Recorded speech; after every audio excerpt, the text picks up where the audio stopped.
Ilya Lichtenstein and Heather Roselkan Morgan will be formally arraigned in D.C. federal court tomorrow on money laundering charges connected to the 2016 Bitfinex hack of 120,000 Bitcoins. Back then, they were worth about 70 million. These days, worth about $4.5 billion, according to the U.S. Department of Justice. So what was it like to be at the front lines of Bitfinex at the time of the hack? Crypto was a nascent industry, little to no infrastructure, oftentimes using band-aid solutions to push forward a novel and incredible potential new technology. All right, joining us now to discuss is Phil Potter, the former Chief Strategy Officer at Bitfinex and co-founder of Tether. Welcome, Phil. Thanks for joining us. So, yeah, take us back to the day of the hack. What were some of the emotions running through your mind when you first learned about it?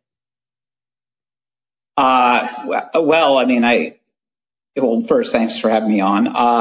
I remember that day like it was yesterday. Frankly, it was August 2nd, 2016, and I got a phone call, frantically asking me to go to my computer and sort of evaluate what was going on. And sure enough, we were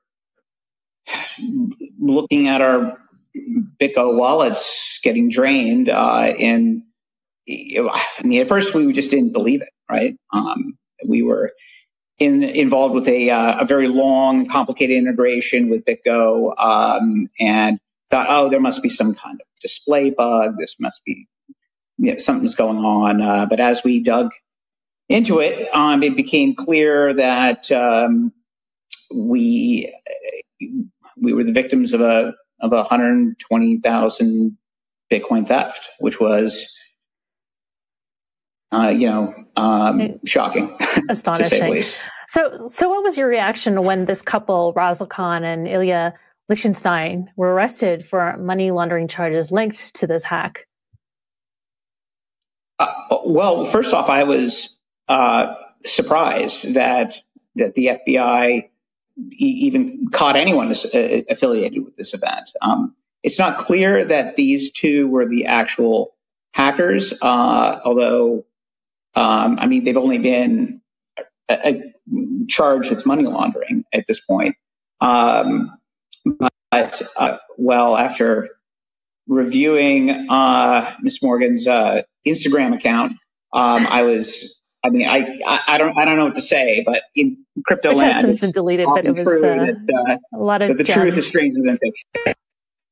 So, it's amazing, frankly, and it's a real testament to, I think, to the FBI and the other law enforcement agencies that may have been involved in this process to have been so doggedly pursuing this matter for so many years. So, and I guess go ahead.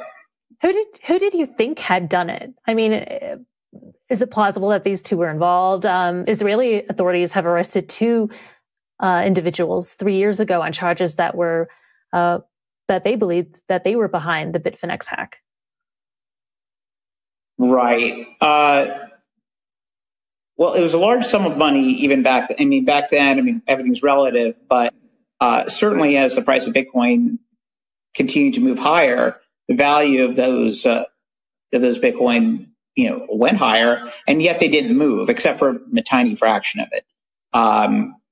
And it made us think eventually that it could have been perhaps a state actor.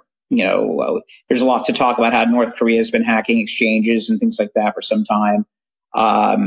So in other words, somebody who could afford to be patient, as it were. It could have been, a conspiracy theory would say maybe it was a competitor. Certainly, there are many that accused us of it being some sort of inside job. I certainly hope that these arrests, put those conspiracy theories to bed. But so I don't know. We've been scratching our head over this for a long time. Yeah, I wonder if you could go into how the initial hack happened. And you mentioned BitGo. What was their role as a custodian for Bitfinex to comply with US KYC, AML, Know Your Customer, anti-money laundering rules? Well, they were software vendor that we were working with, they have an off-the-shelf product that they use with most of their customers. We wanted to do a more complex integration with them that was actually really designed toward creating transparency for people's Bitcoin in their wallets. The idea was that whatever the balance on the screen that we tell you have, that you can actually go check the blockchain and see, wow, it's there in a wallet segregated, so that we could do things like proof of reserves or other things. I mean, those are some of the ideas that we were pursuing at the time. But that integration required a very long and custom implementation of their product. So our engineering team and their engineering team worked together very closely for over a year to do this. A vulnerability was introduced, and somebody figured out how to take advantage of undocumented API calls and the like. I mean, it's still quite mysterious to us how it happened. And I'm very much look forward to hearing from these two alleged money launderers on what information they can shed on exactly what went down and how they did it. Given Ms. Morgan's history as being a what do you call it? Expert in social engineering attacks. Right. Exactly. So I want to know. I want to know how it happened. Who did they compromise?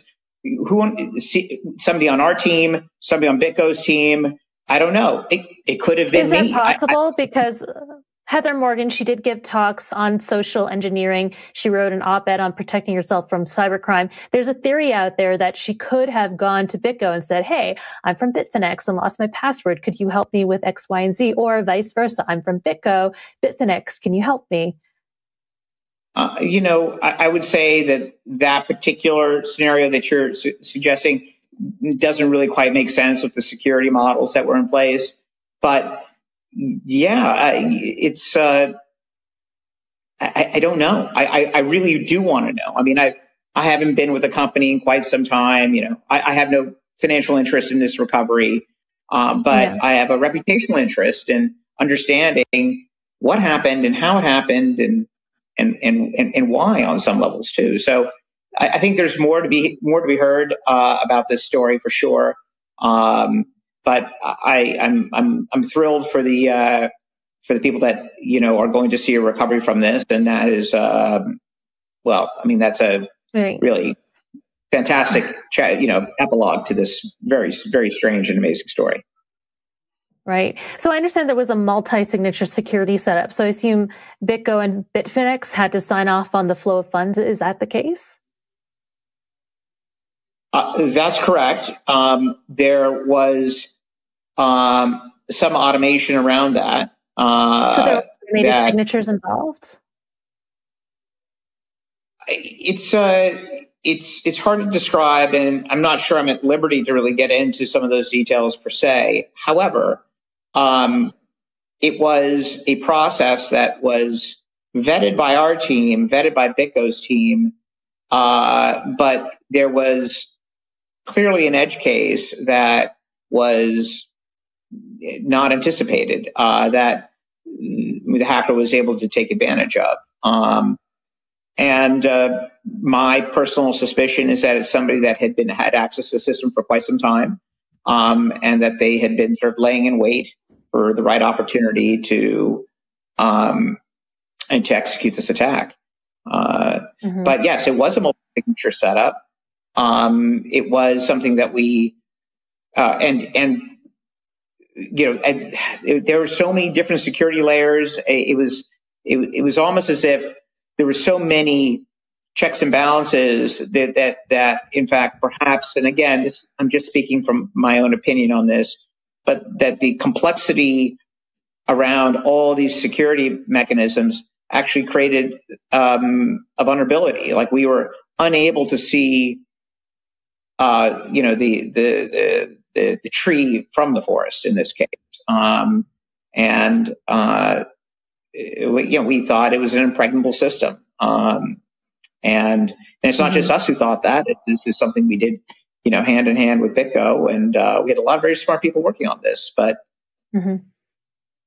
correct me if I'm wrong, but my understanding was that BitGo was introduced as a custodian again because Bitfinex wanted to comply with U.S. KYC and AML rules, but as part of that process, there was a multi-sig security and automated signatures were involved. And I wonder if part of that, do you think regulations? That's not accurate. It's not accurate. This has really nothing to do with KYC and AML. Nothing.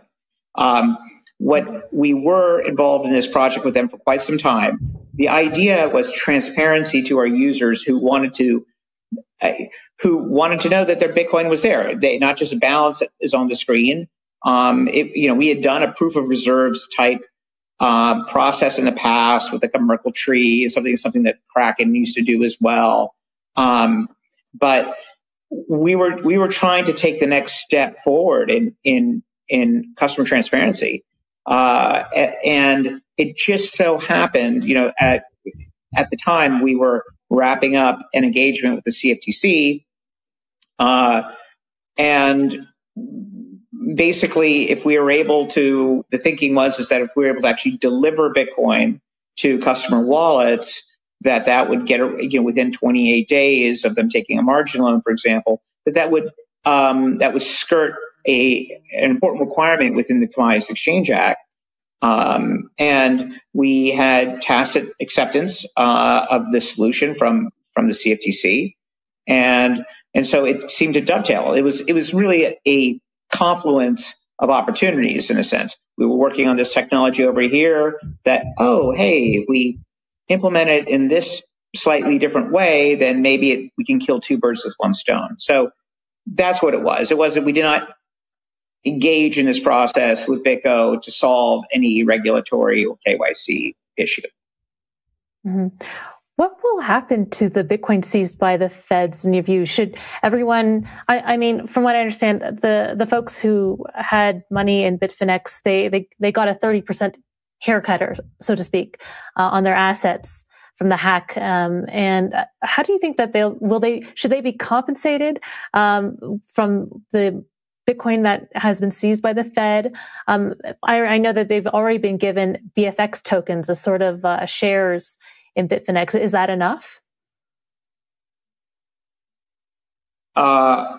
Well, I mean, in my opinion, and that's all that really matters here. I'm no longer affiliated with the company, but certainly if I still was, I would say, yeah, they've been adequately compensated. I mean, people, we took a haircut from people. We gave them IOUs. They were able to trade out of them if they wanted to, but if they sold them, they gave up their rights in doing so, and that was very clear. And I think that there were people who bought those rights, and that was a speculative effort on their behalf. Ultimately, everyone got paid back dollar for dollar on those tokens, or they converted to equity. Equity in Bitfinex at one point went up to $20 a share on the secondary market, from what I understand. So that was a pretty good trade for those that chose to bet with Bitfinex. So I don't have. I don't think that there's any legal obligation there. I am not a lawyer, but I'm sure it's a large sum of money, and there will be people who come out of the woodwork thinking that they're owed something, and I think that will be up to courts to potentially decide. However, it would be very disheartening if the FBI did not, or the DOJ did not swiftly return those funds to Bitfinex. So that remains to be seen. I mean, I think there's a broad expectation in the marketplace that that's what's going to happen. There is another element to this, too, is that we issued something called a recovery right token, which was a token or a sort of a extra sort of warrant, if you will, that was attached to the BFX tokens if you converted to equity. So the earlier you convert it to equity, the more of these recovery right tokens you received, which were trading at 4 or 5 cents on the dollar. Now I think they're trading at like 80, 90 cents on the dollar now after this. So the first, whatever it is, 30 million or so dollars goes to them. But also, subsequent to me leaving, they issued their own exchange token, the Leo token, which has done quite well. But one of the things promised in that is that 80% of any potential recovery is from that hack is distributed to those token holders. So, those, as far as I can tell, those are the contractual obligations that are out there that I'm sure will be met. I just some closing thoughts, perhaps. I mean, it must have been a devastating day during the hack, and as you said, there was suspicion that perhaps it was an inside job. Maybe even Bitfinex did it for some reason. And now that you see that, people have been arrested in connection to the money laundering, allegedly, of the Bitfinex hack. I mean, closing thoughts, lessons learned? It's very gratifying that somebody was caught for this. I mean, look, I think that one thing that this industry continues to learn is that we do learn from our mistakes. And that is exchange by exchange, DeFi project by DeFi project. There's been an explosion in wealth creation in the cryptocurrency space, but along with it has come an explosion in crime associated with stealing people's wealth. And all I can say is that, these types of events just make the industry ultimately more robust to future attacks. However, it is, again, very interesting that there's a suggestion that this wasn't a technological attack necessarily. It was a social engineering attack. And it is hard to protect against that. Humans are fallible. I'm not sure what comes of that, but I'm very, very curious to find out. Just one last note on that. I noticed on Twitter there was kind of a bit of a pointing of fingers between BitGo and Bitfinex on responsibility, and if there was any responsibility on BitGo's part. I know you're no longer with Bitfinex, but do you have any insights on that? I'm going to take the high road on this one and offer no comment. I don't think that either side has enough information to know for sure. I mean, we don't think that we were the ones that were compromised. BitGo doesn't think that they were the ones compromised. The hacker did have information about undocumented API calls that were specifically designed for our integration. Somebody had been in the system rooting around for a while. Where they came from, I do not know. And I'm not here to point fingers, but I am very much looking forward to answers. Fascinating. Phil, thank you so much for joining us. I mean, it's incredible that the potential hacker or money launderer connected to the Bitfinex hack has been found. And just the other day, we learned that the DAO hacker may potentially have been revealed. So just a note out to criminals. For quite some time, yeah. Right. So yeah, their information again, is on the blockchain. Kind of a different question, right? Is looting a DeFi protocol where code is law? Is that a crime?